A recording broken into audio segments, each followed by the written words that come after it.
Sabe aquela dificuldade que a gente tem de começar aquele troço chato? A gente fica adiando, mexe no celular, faz qualquer coisa pra não enfiar a mão na massa? Pois é, mas uma hora não tem jeito, acabamos nos encarando. Existem pessoas que sofrem demais com as obrigações da vida prática, mas não porque elas querem, e sim porque elas sofrem de um transtorno que faz com que se distraiam, tentando prestar atenção em tudo que acontece ao seu redor. Tudo ao mesmo tempo. Já pensou? Assim é a vida de quem tem TDAH. Parece desleixo. Como pode uma casa estar sempre bagunçada? Esquecer uma data importante, falta de amor ou pouco caso. Alguns vão dizer que é irresponsabilidade, uma incapacidade sem solução. Hoje eu vou contar para vocês um pouco do que é o TDAH. Já pensou passar a vida sendo julgado pelos outros e por você mesmo como alguém que não consegue fazer coisas triviais no tempo certo? Esse é apenas um dos problemas que, segundo estudos recentes, afligem 4,8% da população adulta no mundo inteiro. No Brasil, cerca de 6 milhões de pessoas de 18 a 59 anos sofrem do chamado TDAH, transtorno do déficit de atenção e hiperatividade. Muitas nem desconfiam. Esse adulto já teve ao longo da vida diversos outros diagnósticos que não eram TDAH. Eles também têm uma chance maior de ficar desempregados ou ter passado por vários empregos anteriores. Os adultos com TDAH também têm um índice de divórcio muito maior do que o indivíduo que não tem TDAH. Eles também têm abuso de álcool, têm mais tabagismo, têm mais substâncias ilícitas e têm mais acidentes. Pessoas com TDAH têm o costume de, quando estão lendo um livro ou algo do tipo, voltarem de uma até duas páginas porque não lembram do assunto que está sendo abordado. Pessoas com TDAH têm tendência a se casar diversas vezes, mas esse relacionamento geralmente não dura muito tempo. Como o TDAH é uma condição crônica, os sintomas tendem a se agravar ao longo do tempo, chegando a um ponto em que se torna difícil de controlar, o que pode levar ao término do relacionamento. A promessa de quem se sentiu injustiçado na infância. O diagnóstico de TDAH só veio aos 33 anos e por acaso foi uma depressão profunda que levou Max a buscar ajuda médica. É fácil imaginar crianças com TDAH. Nós ainda vamos falar muito dela. É aquela criança que não para, que parece ter um bicho carpinteiro, ou então que vive no mundo da lua.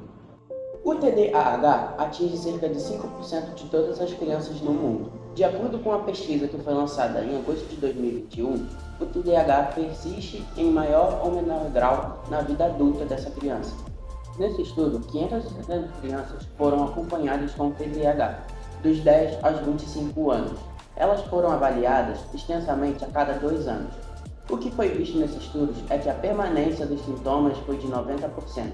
Apenas 10% das crianças tiveram a remissão completa ou definida dos sintomas significativos. Muitas das vezes, os sintomas de TDAH são confundidos com traços de personalidades com coisas do tipo: se ele se importasse comigo, me desse valor, não teria esquecido a data do meu aniversário ou a data de aniversário do nosso casamento. E hoje em dia, as pessoas são esquecidas com um monte de coisa, e não só por isso. É como se a cola que fixa os lembretes mentais tivessem fraca. Pessoas com esse distúrbio têm o costume de, quando estão em uma cozinha, voltarem todo o caminho para lembrar o que ia fazer lá. Ou senão até quando perguntam a ela o que ela comeu no dia, quando ela não lembra, até quando ela lembra, ela fica em dúvida se era no dia de hoje ou no dia anterior. Essa distração excessiva acontece por um desequilíbrio químico dentro do nosso cérebro.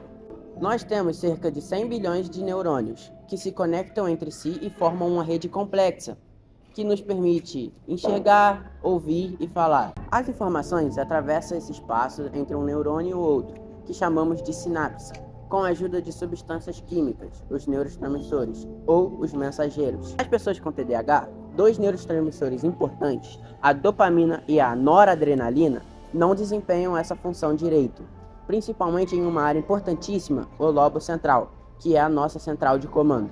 É como se eu tivesse uma orquestra e o maestro não estivesse funcionando muito bem, e fica naquela confusão de instrumentos musicais ao mesmo tempo.